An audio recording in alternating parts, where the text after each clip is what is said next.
Welcome to The Dig on the Huskers Radio Network podcast, powered by Emeritus, featuring Nebraska volleyball assistant coach Jaylen Reyes. Here's your host, Jessica Coody. Welcome back into another episode of The Dig. I'm Jessica Coody, and hey, would you look at that? 2 more wins to talk about as the Huskers now 21-0, and we welcome back Jaylen Reyes. It's been a minute since you've been on the podcast. It has. I'm trying to remember. I think it was before we went to Purdue. Yeah, we had to work in Jordan a couple times. Yeah, I wonder why. She missed the first few weeks, and then we had to get her in. But we're glad to have you back. Congratulations. Overall, how'd you feel about the weekend? Well, 2 wins you take. I thought we actually did a lot of really good things playing Maryland and Rutgers. We kind of held them to a pretty good hitting percentage in terms of defensively. Allie Batenhorst had a really, really nice weekend offensively, especially Saturday night. And yeah, Merritt Beeson was great both nights, and I thought Bergen Riley set really well. We got to play some people. Maggie Mendelson got a start on Saturday, which is awesome just because we feel like all 3 of our middles can contribute, and it was really good to get her in the game Saturday. And yeah, and I mean, also no one got hurt, and you know we're kind of looking forward to this weekend playing Penn State. You know, coming off such an emotional win over Wisconsin, and you can talk about this in any sport, right? If you play a rival or you knock off a big win, and it's just there's so much hype and emphasis put on it, a lot of times you can have a letdown. Did you feel that at all? Did you guys feel that as a coaching staff at all, or did you feel like they responded pretty well throughout the week? I actually thought they responded really well with how last week went in terms of once both teams, Wisconsin and us, won on a Wednesday, there was already a lot of hype going in. Obviously, once we both won and it's going to be number 1, number 2 going in undefeated, there was like an astronomical amount of hype going in. Yeah. And the crazy part is the game, I think, even exceeded the hype. Yeah. You know, you kind of hope it lives up to it. And that's why I remember even a lot of listening to some members of the media talking about, oh, I hope it lives up to this hype. And I mean, obviously, I'm on the winning side, so maybe that's why I feel like it exceeded it. But in terms of just how close of a volleyball game and how dramatic of a volleyball game, and of course, the dramatic ending, I think it exceeded it. So just kind of going into last week, you know, I think there could be a little bit of, I guess, an emotional letdown. We gave them Monday off just to kind of get their feet back on the ground, and we got back in the gym on Tuesday. And I thought actually we put in a great week of practice, kind of working on some stuff that maybe we weren't as good at, or just things we're trying to just get better at as we kind of head into the second half of the Big Ten season. And yeah, I thought we did a lot of really good things over the weekend. And yeah, sure, there's volleyball game, there's always, in any sport, there's always things you can get better at. But I thought all in all, we did a really, really good job this weekend. And the girls, I thought, really combated what could have been a really tough week. I thought they actually used those 5 or 6 days to get actually better than where we were from last Saturday. That's awesome. One of the big topics, whether it be on Coach's show, throughout the broadcast, is the serving. How did you guys feel the serving was over the weekend? We still miss too many serves, in my opinion. And the reason we miss too many serves, not the reason, but the reason I feel that way is we're really good blocking in defense, so it kind of takes some opportunities away there. The one thing, though, is the fact that I think our girls know we're a pretty good side-out team. So it's kind of, since I've been here, this is the best offensive and side-out team we've had.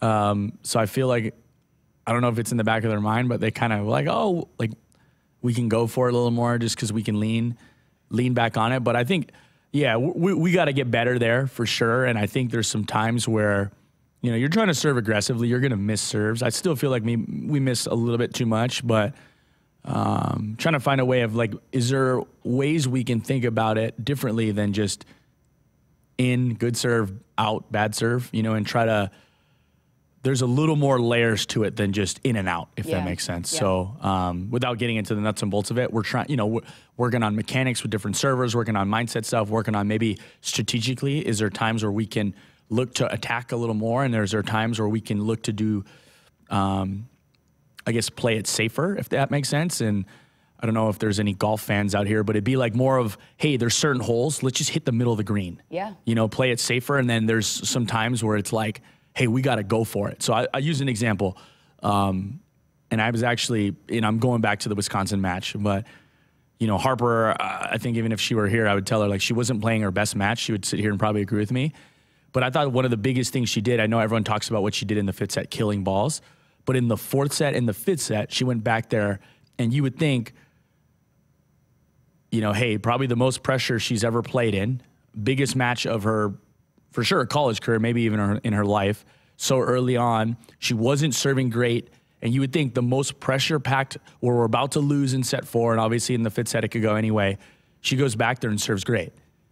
So trying to find and harness, like, where did she go to in that time and kind of harness that and try to, like, can we have that spill over into more matches? And, we could say the same about a lot of them. But all in all, are we missing too many serves right now? I would probably say yes. My boss would definitely say yes. But, yeah, we're still getting better. And part of it is we don't necessarily want to peak right now, and now can we get better?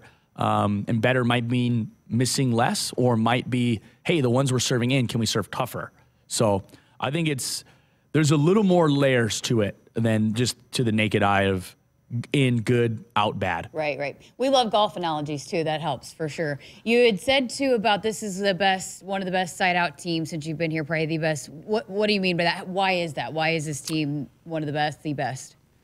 A lot of reasons. I think, Bergen Riley is, I know she's a freshman, and I'm assuming people have talked about her a lot, and I know she's kind of gaining some national attention all over the place. I just think she has just such a good feel of when to set people and different tempos. Like, you can probably, to people that watch the games, organically, she'll just set Harper faster in certain situations. And I don't know, it's probably something they've talked about, but it's not like, okay, hey, you got to set this player this ball, and then you got to set the player this ball, and this player this ball. It's just, she has just such a good feel, and she makes really, really good choices.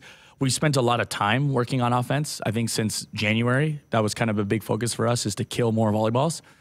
It helps that we have kind of 3 older, experienced pin hitters. I know Lindsay's hurt right now, but Lindsay was having a great season up to when she got injured a couple weeks ago, and Allie's been playing great, and Merritt Beeson coming in with a ton of experience from another school helps. And then, Harper's pretty elite when it comes to her kind of, being a freshman, being able to attack at that level.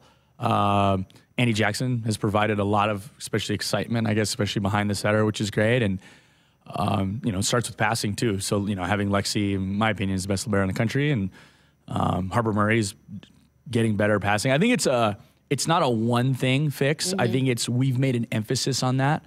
And then we have the athletes to execute, and we have a quarterback or a setter that's doing a really nice job of kind of delivering the ball. And then, we have some smalls, Lexi and Laney, and Allie, and, Allie, Lindsay, Merritt, and Harper, that are doing a good job passing and getting Bergen in some really good, some really good spots to, set a lot of volleyballs. So. You had mentioned Allie Batenhorst, and then in the broadcast, especially on Saturday night, Lauren said that Allie's one of the best blockers on the team, and then Coach followed up in his postgame that Allie Batenhorst is one of the best left side blockers in the country. And we dove into blocking a few weeks ago, but what is it about Allie that sets her apart, that makes her so good in that area? I think eye work, she's pretty good when she's dialed in. Her eye work is really good, and getting her eyes on the setter. Setters have a tendency of, hey, when they get past in certain areas, they're going to set the ball here. So you kind of have an idea of, it's kind of like, hey, when they show this formation in football, they tend to like to throw the ball here. So going into it, that's nice to know as a blocker in terms of, oh, okay, this is the situation where they like to set this girl. And then understanding, okay, this girl has a tendency of where she likes to hit the ball, so I'm looking for that. Fundamentally, she's pretty good in terms of how she opens her hips and crosses over and uses her arms to jump. And it's nice when you're 6'4" and long. That's also really, really nice. And then I think there's a little bit of, she has really good feel of where to put her hands. And blocking is, if I were to dumb it down, it's just getting your hands over the net where the ball's going to cross the net. And she has a good feel for that. And, a lot of our girls do. Becca Alec, I think, is probably the best in terms of a middle blocker doing that. So Allie does a lot of really, really good things well. Coach Kelly and Jordan have done a really good job kind of helping her with that. I assist a little bit, if I'm being honest. But, you know, I just think she does a lot of things well that leads up to being a good blocker. It's not just, oh, she's tall, you know, because there's a lot of tall people in the country that aren't great blockers. And there's some smaller players that are really good blockers because they do all these things really well. So Right. I think that there's a lot of kind of has to do with Allie does a lot of those things I mentioned really well that leads up to her being able to affect the other team. Another player you mentioned was Maggie Mendelson. She got an opportunity, and Coach bragged on her too, said that she had a great week of practice too. How have you seen her come along? I mean, I think people probably forget too, she should be a freshman this year, right? And she played 2 sports, but how have you feel like she's progressed, especially here in her second year? Right. She's actually a sophomore, but she's actually the youngest girl on the team because she should be a freshman this year. So I asked her about this, and she corrected me. She's the second youngest. Second youngest. Andy is the youngest. That's right. Yes. Andy. She beats out Andy by like a month, I think. Yeah, I think it's like 2 weeks. Yeah. So no, Maggie's been doing great, and we're trying to just again, like a lot of it is just fundamentals, right? And we're just trying to clean up everybody's fundamentals in terms of passing or blocking or attacking, footwork stuff, and she's really. And I could say this about a lot of our girls, but Maggie, I work with closely. In the age of, I don't get to play right away, I take my ball and go somewhere else. Mm-hmm. Like,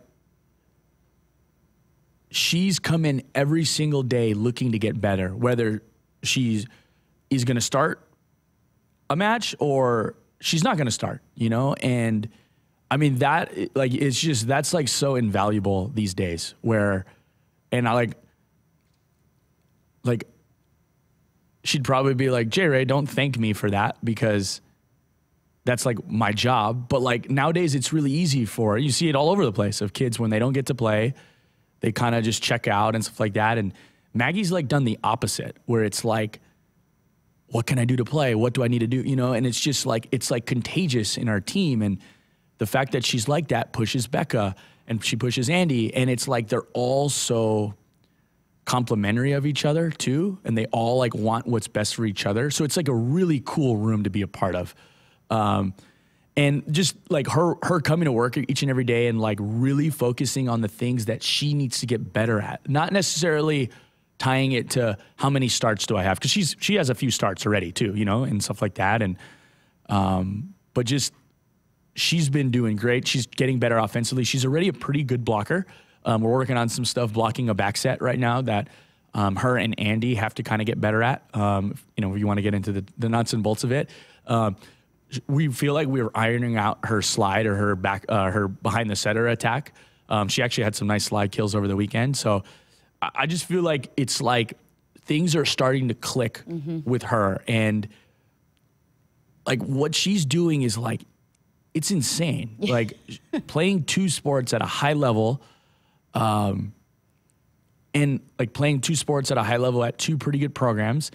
And also like doing it where last year she was a 17-year-old teammates with a 24-year-old that was playing in her position. And she's playing against, you know, with COVID rules, like 23, 24-year-olds last year. So like, you know, like in terms of, you know, she could, you know, you could say, oh, she's at a disadvantage. Like she doesn't even look at it that way. It's just like, what do I need to do to get better? And I don't know, that mindset for me, it's like, I'm happy, like she's here and like, in my opinion, that should be rewarded, you know? And I don't know, I think the world would be a better place if everyone had that mindset, you know? So yeah, and you can tell too, she's really well liked by the basketball team too. So I think she does it both places, which also speaks. I know she was at hoops yesterday. I saw they got a win yesterday, and I know I was kind of razzing her, like, you should just like dress and kind of just work your way next to Amy and see if she, I don't know. I don't know if my boss would like that, but yeah, I mean, I think it's really cool. I know like our girls in general, our team and their team are super close. Yeah. Some of them live together. They live together. Obviously, it helps that you have one player that's on both teams. But I mean, I almost feel like I'm good friends with a lot of the basketball players just because of the, you know, just the closeness and the stabs when we recruited Maggie. And you know, I'm looking forward to the kind of the start of their season too. If you were going to play 2 sports with volleyball, would you have? What sport would it have been? Golf. Nice. Yeah. I don't know. I love golf. I don't know if I can. You're not very good though, right? No, I'm not very good. I'm not very good at all. But I think I just say, I don't know. I grew up in Hawaii, so I used to surf a lot. And then once I went to the beach, instead of going out in the water, I stayed on the beach and played beach volleyball just because I fell in love with volleyball. And my dad was a volleyball coach, so it wasn't that hard for me to like volleyball. But it would be like one of those like obscure sports, I feel like. I mean, I love watching basketball, but my dream of going to the NBA died a long time ago, so that's why I found volleyball at a younger age. But yeah, I mean, anyone that kind of knows me now is if I have any free time, I'm trying to go hit some golf balls. I know the weather outside right now, it's not that. Couple weekends ago, it was perfect. Yeah. In fact, I played after we, one of my buddies here in Lincoln, his wife just kind of became one of the GMs down at Beatrice Country Club. So literally play Wisconsin at night, went down there. And the cool part about small town Nebraska is when you go down there, especially after a big win, you're kind of treated like a hero. And I just showed up thinking I'd just go hit the ball, try to not hit the ball in the water. And everyone wants to talk about volleyball, and everyone's just so excited about volleyball and football. And I don't know, it's a really cool place. And, just Nebraska in general is awesome. But yeah, it's golf would be the move if I could play two sports, but I'm definitely not as elite as Maggie is at volleyball and basketball. I was okay at volleyball, and I'm not so okay at golf, and I'm totally okay with that. I love it. Back to volleyball, when, you've had a couple people come on and I've asked keys for the next week, and a lot of times they'll say, we've got to get the middles involved. Why is that? Why is that so important for this team?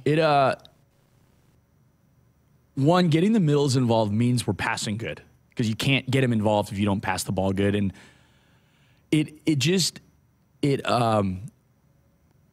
when you can set the ball to the middle, and I think when we say middle, it's not just necessarily to the middle blockers. It's to like our big attack, which Merritt and Harper hit out of the back row down the middle of the court. It just holds people. In general, volleyball becomes good pass, set middle, medium pass, so slightly more off the net, and then a bad pass, you set to the pin. But if you can set the middle from that medium pass, it makes your outsides better, because they necessarily can't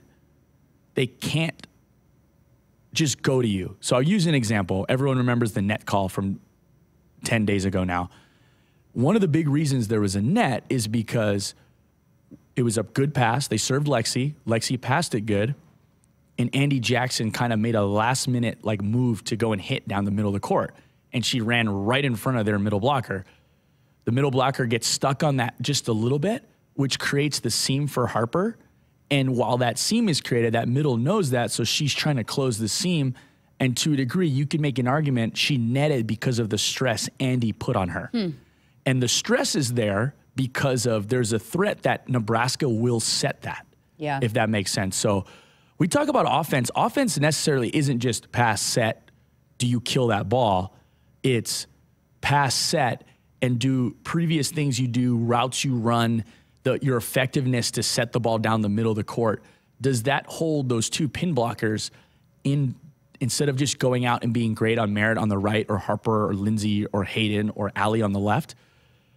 Being able to set that ball, does it keep people in the middle, so that way, hey, Harper's hitting only up against only one blocker, not two, or 1.5, not a solid two-man block. So one of the reasons is that means we're passing well, but I think it just helps set up different things down the road to be able to kill the ball. And obviously, scoring points in the middle is super important, and we want them to be efficient. But just being able to kind of occupy the middle of the court, when teams can do that to us, and we're a pretty elite defensive team, when teams can kill balls down the middle and from the back row down the middle, it makes it really hard to scheme against them, because you want to send blockers out to the right or to the left, but there's always that threat of, okay, they're doing really well in the middle. And obviously you can try to defend that by serving them off the net. But one of the biggest reasons is it helps set up things that everyone knows we're going to set the ball a lot to Allie. If you just look at attack attempts, right? Allie, Merritt, Harper get the most attack attempts right now. But the efficiency level and how much we can set Becca and Andy in the middle affects those guys is on the pins percentages in terms of they're going to get set a lot and they're going to be really efficient because of the threat of the people inside, if that makes sense. And volleyball usually works inside out. Yeah. Makes perfect sense. And it alleviates the pressure. Yes. It kind of, it makes total sense. Fascinating. One of the stories that was told, I believe it was Friday or Saturday, I can't remember, but that Kelly Hunter got a little angry and yelled at him a little bit. Coach Cook said that it was a little scary. So she just doesn't seem like someone that would, she's pretty even killed and chill. And even Lauren was like, wait, Kelly got onto them? So being that it's Halloween tomorrow, who do you think the team would say would be the scariest to get yelled at by on the coaching staff? Because I got to imagine Kelly's got to be pretty scary, being that she probably doesn't do it very often. Yeah, that's a good question. I don't know. Jordan's new, right? So, they probably haven't experienced that. Kelly got on him in between one of the sets this weekend. That's a good question. I don't know. I mean, I feel like they don't take me serious enough, so they're like, whatever, Jaylen. So I'm definitely not. I'm definitely like fourth, and like I missed the podium by a lot. Honestly, Lindsey Peterson. Really? Honestly, I also get yelled at by Coach a lot, so I feel like it just becomes Tuesday to me, But I think when Wish gets on them, it's like, whoa, because she doesn't do it very often either. I would be way more afraid of Wish, but I don't know. I mean, I think I would say Coach, just because Coach just has that. You come here to play for him, right? I mean, of course, hey, we help recruiting. If you're a setter, you're gonna play for Kelly. Outside, you're gonna work with Jordan. But I just feel like he just has the power. He has it's not just because he's the head coach. It's just because he's such a figure in the sport too, right? So there's to a degree, I'm afraid of Coach, to a degree. So I think there's I would say Coach, but it's close. Let's just say Jaylen's fourth and it's not even close. So at least you gave us the last place finish. Yeah. I'm last for sure. Well, I'm sure, I don't know if you have or not, but have you been a part of teams that have won 21 in a row?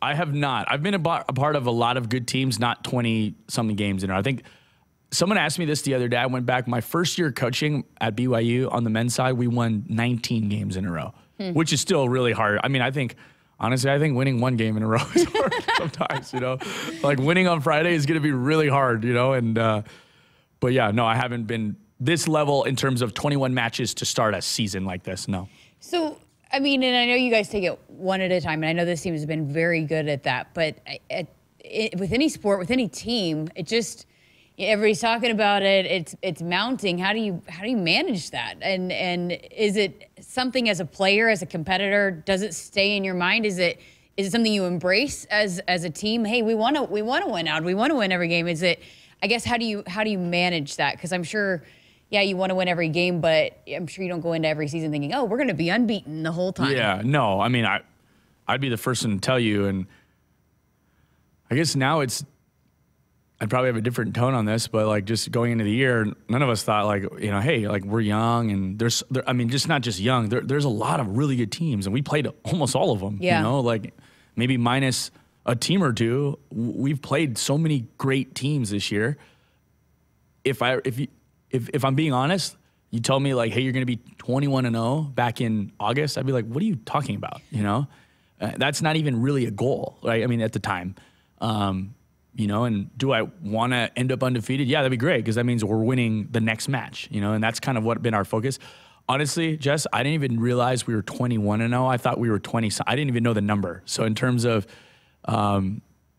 you telling me that, I think that's kind of where our team is we're not necessarily trying to defend something. It's we're trying to widen the gap, and that's kind of been a theme for us starting since last week of widening the gap between us and maybe someone in the conference or the rest of the country, or even with ourselves from where we were last week to this week, So we're not our mindset isn't to okay, we're defending this 0 on this board. It's what do we need to do to win for this? Is what do we need to do to play really well on Friday? And it's going to be a tough, fun environment. Penn State's always really, really fun to play at. And, for us, it's just, hey, we're focused on getting better this week. And then kind of tomorrow, Wednesday, we'll start focusing on what do we need to do to, to beat Penn State again, which is going to be extremely difficult. And I don't feel like we're carrying this record with us, or our unbeaten streak. I just feel like it's,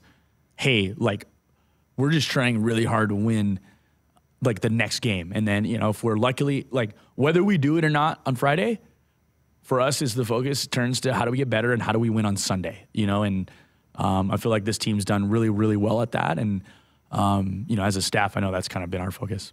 Jordan said that last week, widening the gap. She also said, too, I thought this was fascinating, that what she's learned about this team and this group, and it's helped her, is that they're really competitive and they want to be great and they want to be challenged, but they also have fun and they celebrate the moments along the way. How much is that going to it, too, for this group that, they want to continue to be, they are so competitive and they want to get better, but they also enjoy the moments, too. And that's got to help, too, as you approach this game by game kind of mentality, right? For sure. I mean, a lot of it is just I think the last time we talked, we talked about we're going to Purdue, which was like the first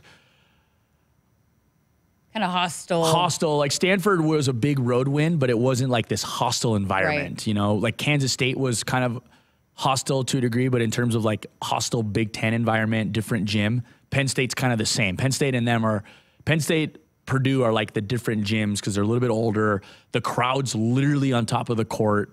The men's volleyball team will probably be dressed up and standing right on the line where a lot of the girls, even during warm-ups, they'll be there. And it's like, to me, it's like what college sports is about, And but for us, it's like we have this new group, essentially, besides a couple of players that played for us last year. Everybody else is really playing is different or playing a different position. So just trying to, like, kind of take it all in and just it should be fun. It's like they only get to do this, be 18 to 22-year-old once. Like, it should be fun for them. And I know, like, for us, it's like we need to win, business. Like, this team functions well when they're having fun. And, I mean, just not even the wins, but just the environments they've gotten to play in this year. And, I mean, obviously the game in here. And, like, for them, it's like they're going through this that, like, I hope they'll be able to tell, like, their grandkids about one day in terms of, like, the stuff they got to experience their freshman year at Nebraska. And hopefully they have more stories as they go forward. I use the freshmen for an example just because there's a lot of them, but, all of them. And I think, I just think that it should be fun, And, I mean, honestly, even if we were to lose a game, it should be fun. Like, this should be fun. And, that's what I want for them. And, hopefully it helps us win some games, and it's doing well so far, but they're playing their absolute best when each and every one of them are having fun. And whether maybe they're struggling or not, it's like, are they all in it for the same reasons and they all in it for each other? And I think when it's come kind of boiled down to it in some high pressure situations, that's kind of what they've leaned on is each other. Okay, this weekend at Penn State, you talked a little bit about the environment, but was able to get a sweep. You guys were able to sweep them here. What's the key going and getting another win on Friday and then turning around on Sunday and playing Rutgers, a team you just saw again? I think one, just forgetting about what we did here against them. I mean, sure, tactically there's going to be some things we do differently, but they've changed some stuff. We've changed some stuff. I'm sure both teams will kind of dive into what happened here in Lincoln a couple weeks ago. But for us is just like understanding that, hey, Nebraska Penn State is like the headliner. Every year it's usually like a headliner of the season. You ask anybody, top matches going into the year, it always involves a Penn State Nebraska match. So like this is one of the reasons you come here to Nebraska is to play against that program. So I think key was just we did a really good job, I thought, handling some of the offensive stuff that they can do very well. I bet if you asked their staff, they'd probably say they didn't play as well as they wanted to, and they didn't get off to the start they wanted to. So just kind of channeling like, hey, can we try to take away some of the stuff they want to do? Can we serve tough enough? I thought that's something we did okay. We did a pretty good job at last time we played them. And then just avoiding the big run. They went on that big run in the beginning of the second set. They kind of got out to a nice lead. We ended up coming back. But just, when you do that when you do it at home, it's easier to come back. You do it on the road, you know, that crowd can get on top of you. I mean, on top of you from both sides. I mean, there's going to be Penn State fans sitting on the bench side. I mean, it's a really, really cool environment. And I bet everyone's going to be wearing white, you know, and and they're just a really talented volleyball team, and they have some really, really experienced players that have played in the Big Ten, whether it's been at Penn State or some other schools. And, you know, they have for sure, I'd bet, a couple All-Americans probably this year. So just being able to handle those guys and remembering what we did to be successful, but understanding that this game on Friday has no memory about what happened here in Lincoln. So it's not like there's going to be any hangover effect for them. I know they're going to come out, you know, they've dropped a couple of matches the last couple of games they played. So I know they're going to come out and, you know, they're probably feeling the same way about us is, hey, you go to Penn State to play against Nebraska, and no matter what's happened before,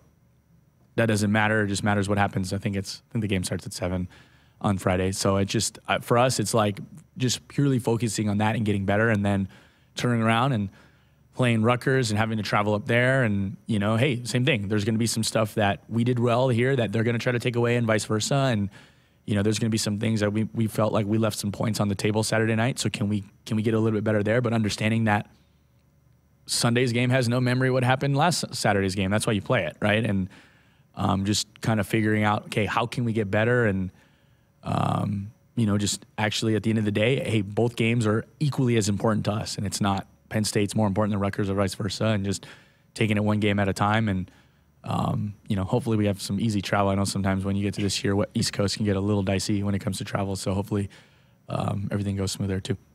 All right, toughest question for last. Best Halloween candy. When you were going trick-or-treating, what was the number one get in the Halloween basket? It's the purple bag of Skittles.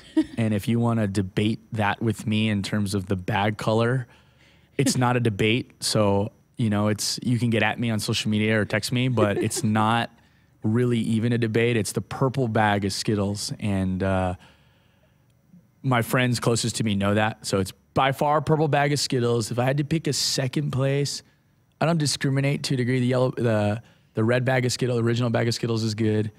Starburst. I'm a fruity candy guy. So if it's fruity candy, I honestly stay away from chocolate. It's actually gotten me out of a lot of trouble when I was a kid. When my siblings used to eat my parents' chocolate, they knew it wasn't me. So I would say fruity candies for sure. I'm a nerd ropes. Yes, were good too. Yeah. That's one. You tried the new nerd, like the gummy clusters. Yeah, that's a Kelly Hunter. Kelly Hunter loves the gummy clusters. She's the light blue bag, by the way. Yes, we've clearly talked about this, because if she were here and you asked her the same question about me, she would say the purple bag of Skittles. One, the other reason why the purple bag of Skittles is great is typically the little bag of Skittles, they come in like the red bag of Skittles, they're the little bags, you know, versus when you got the purple ones as a kid, they got you like the big ones, you know? So it's like, you don't want to go to those places where they just give you like the little, like, who wants a Snickers and have like that size Snicker? You know, it's like either go big or go home. That's what Kennedy Orr says, you know? So definitely purple bag of Skittles, but I'll do honestly, any fruity type of candy as long as it doesn't have chocolate involved. For the record, it's a big debate here on the Huskers Radio Network between Greg and me, lots of people that get involved. Jim, one of our great listeners, sent us some Starburst. You were eating all those. You are Team Starburst. Team Starburst. Yeah, Greg, I don't know what's going on with that. Like, I know you're not here to defend yourself, but yeah, we need to talk about that. And for the record, just because we talked about it, in the original bag, it definitely goes pink, red, orange, and then yellow. Again, just like Jaylen being scary, yellow is by far fourth place, by far. I'm with you, except I do switch yellow and orange. Okay, I like yellow third. Okay. All right. Man, great stuff. Didn't know that we were going to get into a full-on breakdown of purple Skittles, but I love it. Going down the rabbit hole with Jaylen Reyes. That's what we're going to change it to. That'll be the title next year of this podcast. All right, Jaylen, appreciate your time. Best of luck this weekend. Thanks for having me. All right, and again, this has been The Dig, powered by Emeritus. Make sure you subscribe and like wherever you listen to never miss an episode right here on the Huskers Radio Network podcast.